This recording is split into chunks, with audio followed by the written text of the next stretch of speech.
लीजिए सुनिए देवकीनंदन खत्री के लिखे उपन्यास चंद्रकांता के दूसरे भाग का तीसरा बयान मेरी यानी समीर गोस्वामी की आवाज में। कुछ दिन बाकी हैं। एक मैदान में हरी हरी दूब पर 15-20 कुर्सियां रखी हुई हैं और सिर्फ 3 आदमी कुंवर बीरेंद्र सिंह, तेज सिंह और फतेह सिंह सेनापति बैठे हैं। फतेह सिंह की उम्र 25 वर्ष से ज्यादा न होगी। बाकी कुर्सियां खाली पड़ी हैं। उनके पूरब तरफ सैकड़ों खेमे अर्धचंद्राकार खड़े हैं। बीच में बीरेंद्र सिंह के पलटन वाले अपने अपने हरबों को साफ और दुरुस्त कर रहे हैं। बड़े बड़े शामियानों के नीचे तोपें रखी हैं जो हर एक तरह से लैस और दुरुस्त मालूम हो रही हैं। दक्षिण तरफ घोड़ों का अस्तबल है जिसमें अच्छे अच्छे घोड़े बंधे हिनहिना रहे हैं। उसके कुछ आगे फीलखाना है जहां बड़े बड़े मस्त हाथी सिक्कड़ों से बंधे दिखाई देते हैं। पश्चिम तरफ बाजे वालों, सुरंग खोदने वालों, पहाड़ उड़ाने वालों और जासूसों का डेरा तथा रसद का भंडार है। कुमार ने फतेह सिंह सिपहसलार से कहा, मैं समझता हूं कि मेरा डेरा खेमा सुबह तक लोहरा के मैदान में दुश्मनों के मुकाबले में खड़ा हो जाएगा। फतेह सिंह ने कहा, जी हां, जरूर सुबह तक वहां सब सामान लैस हो जाएगा।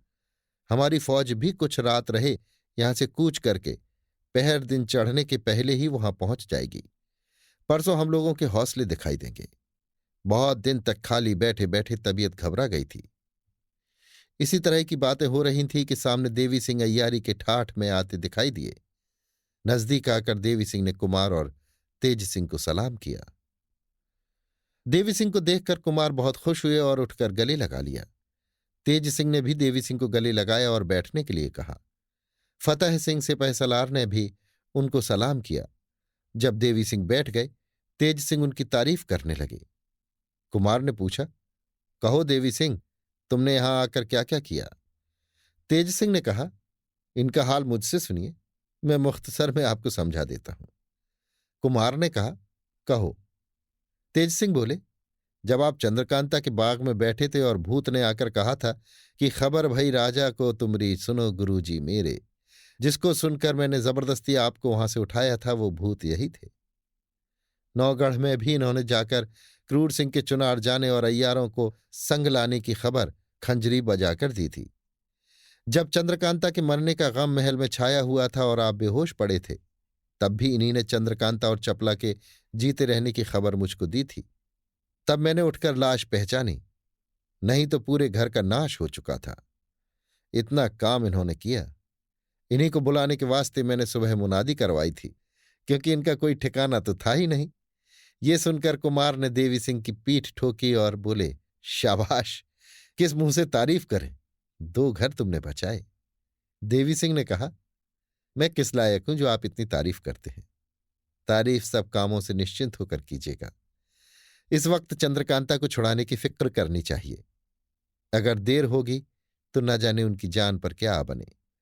सिवाय इसके इस बात का भी ख्याल रखना चाहिए कि अगर हम लोग बिल्कुल चंद्रकांता ही की खोज में लीन हो जाएंगे तो महाराज की लड़ाई का नतीजा बुरा हो जाएगा।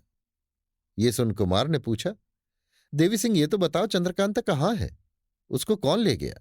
देवी सिंह ने जवाब दिया कि ये तो नहीं मालूम कि चंद्रकांता कहाँ है। हाँ, इतना जानता हूं कि नाजिम और बद्रीनाथ मिलकर कुमारी और चपला को ले गए। पता लगाने से लग ही जाएगा। तेज सिंह ने कहा, अब तो दुश्मन के सब अय्यार छूट गए। वे सब मिलकर 9 हैं और हम 2 आदमी ठहरे। चंद्रकांता और चपला को खोजें, चाहे फौज में रहकर कुमार की हिफाजत करें, बड़ी मुश्किल है। देवी सिंह ने कहा, कोई मुश्किल नहीं है, सब काम हो जाएगा। देखिए तो सही, अब पहले हमको शिवदत्त के मुकाबले में चलना चाहिए। उसी जगह से कुमारी के छुड़ाने की फिक्र की जाएगी। तेज सिंह ने कहा, हम लोग महाराज से विदा हुआ है, कुछ रात रहते यहां से पड़ाव उठेगा। पेश खेमा जा चुका है। आधी रात तक ये लोग आपस में बातचीत करते रहे। बाद इसके कुमार उठकर अपने खेमे में चले गए। कुमार के बगल में तेज सिंह का खेमा था जिसमें देवी सिंह और तेज सिंह दोनों ने आराम किया। चारों तरफ फौज का पहरा फिरने लगा। गश्त की आवाज आने लगी। थोड़ी रात बाकी थी कि एक छोटी तोप की आवाज हुई। कुछ देर बाद बाजा बजने लगा। कूच की तैयारी हुई और धीरे धीरे फौज चल पड़ी। जब सब फौज जा चुकी, पीछे एक हाथी पर कुमार सवार हुए, जिन्हें चारों तरफ से बहुत से सवार घेरे हुए थे। तेज सिंह और देवी सिंह अपनी अय्यारी के सामान से सजे हुए कभी आगे कभी पीछे कभी साथ पैदल चले जाते थे। पहर दिन चढ़े कुंवर बीरेंद्र सिंह का लश्कर शिवदत्त सिंह की फौज के मुकाबले में जा पहुंचा, जहां पहले से महाराज जयसिंह की फौज डेरा जमाए हुए थी। लड़ाई बंद थी और मुसलमान सब मारे जा चुके थे। खेमा डेरा पहले ही से खड़ा था। आयदे के साथ पलटनों का पड़ाव पड़ा। जब सब इंतजाम हो चुका, कुंवर बीरेंद्र सिंह ने अपने खेमे में कचहरी की और मीर मुंशी को हुक्म दिया, एक चिट्ठी शिवदत्त को लिखो कि मालूम होता है आजकल तुम्हारे मिजाज में गर्मी आ गई है। जो बैठे बिठाए एक नालायक क्रूर के भड़काने पर महाराज जयसिंह से लड़ाई ठान ली है। ये भी मालूम हो गया कि तुम्हारे अय्यार चंद्रकांता और चपला को चुरा लाए हैं। सो बेहतर है कि चंद्रकांता और चपला को इज्जत के साथ महाराज जयसिंह के पास भेज दो और तुम वापस जाओ, नहीं तो पछताओगे। जिस वक्त हमारे बहादुरों की तलवारें मैदान में चमकेंगी, भागते राह न मिलेगी। बामुझे हुक्म के मीर मुंशी ने चिट्ठी लिखकर तैयार की। कुमार ने कहा, यह खत कौन ले जाएगा? ये सुन देवी सिंह सामने आ हाथ जोड़कर बोले, मुझको इजाजत मिले कि इस खत को ले जाऊं, क्योंकि शिवदत्त से बातचीत करने की मेरे मन में बड़ी लालसा है। कुमार ने कहा, इतनी बड़ी फौज में तुम्हारा अकेला जाना अच्छा नहीं है। तेज सिंह ने कहा, कोई हर्ज नहीं, जाने दीजिए। आखिर कुमार ने अपनी कमर से खंजर निकाल कर दिया, जिसे देवी सिंह ने लेकर सलाम किया। चिट्ठी बटुए में रख ली और तेज सिंह के चरण छूकर रवाना हुए। महाराज शिवदत्त के पलटन वालों में कोई भी देवी सिंह को नहीं पहचानता था। दूर से इन्होंने देखा कि बड़ा सा कारचोबी का खेमा खड़ा है। समझ गए कि यही महाराज का खेमा है।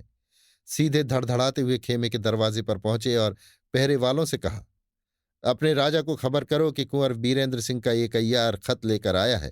जाओ, जल्दी जाओ। सुनते ही प्यादा दौड़ा गया और महाराज शिवदत्त से इस बात की खबर की। उन्होंने हुक्म दिया, आने दो। देवी सिंह खेमे के अंदर गए। देखा कि बीच में महाराज शिवदत्त सोने के जड़ाऊ सिंहासन पर बैठे हैं।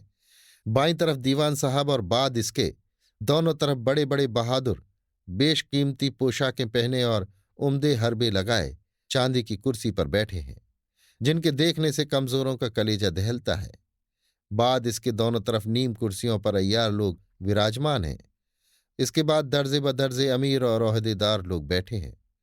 बहुत से चोबदार हाथ बांधे सामने खड़े हैं।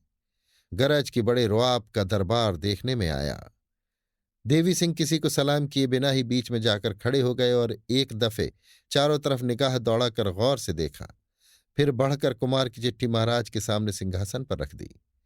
देवी सिंह की बेअदबी देखकर महाराज शिवदत्त मारे गुस्से के लाल हो गए और बोले, एक मच्छर को इतना हौसला हो गया कि हाथी का मुकाबला करे?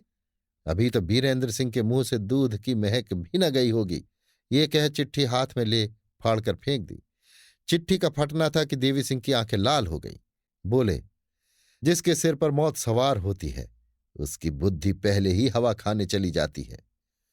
देवी सिंह की बात तीर की तरह शिवदत्त के कलेजे के पार हो गई। बोले, पकड़ो इस बेअदब को। इतना कहना था कि कई चौबदार देवी सिंह की तरफ झुके। इन्होंने खंजर निकाल 2-3 चौबदारों की सफाई कर डाली और फुर्ती से अपने अय्यारी के बटुए में से एक गेंद निकालकर जोर से जमीन पर मारी, जिससे बड़ी भारी आवाज हुई। दरबार दहल उठा। महाराज एकदम चौंक पड़े, जिससे शमला सिर का, जिस पर हीरे का सरपैंच था, जमीन पर गिर पड़ा। लपक के देवी सिंह ने उसे उठा लिया और कूद कर खेमे के बाहर हो गए। सब के सब देखते रह गए। किसी के किए कुछ बन न पड़ा। सारा गुस्सा शिवदत्त ने अय्यारों पर निकाला जो कि उस दरबार में बैठे थे। कहा, लानत है तुम लोगों की अय्यारी पर, जो तुम लोगों के देखते दुश्मन का एक अदना अय्यार हमारी बेइज्जती कर जाए। बद्रीनाथ ने जवाब दिया, महाराज, हम लोग अय्यार हैं। 1000 आदमियों में अकेले घुसकर काम करते हैं, मगर एक आदमी पर 10 अय्यार नहीं टूट पड़ते। ये हम लोगों के कायदे के बाहर है। बड़े बड़े पहलवान तो बैठे थे, इन लोगों ने क्या कर लिया? बद्रीनाथ की बात का जवाब शिवदत्त ने कुछ न देकर कहा, अच्छा, कल हम देख लेंगे। अभी आप सुन रहे थे देवकीनंदन खत्री के लिखे उपन्यास चंद्रकांता के दूसरे भाग का तीसरा बयान, मेरी यानी समीर गोस्वामी की आवाज में।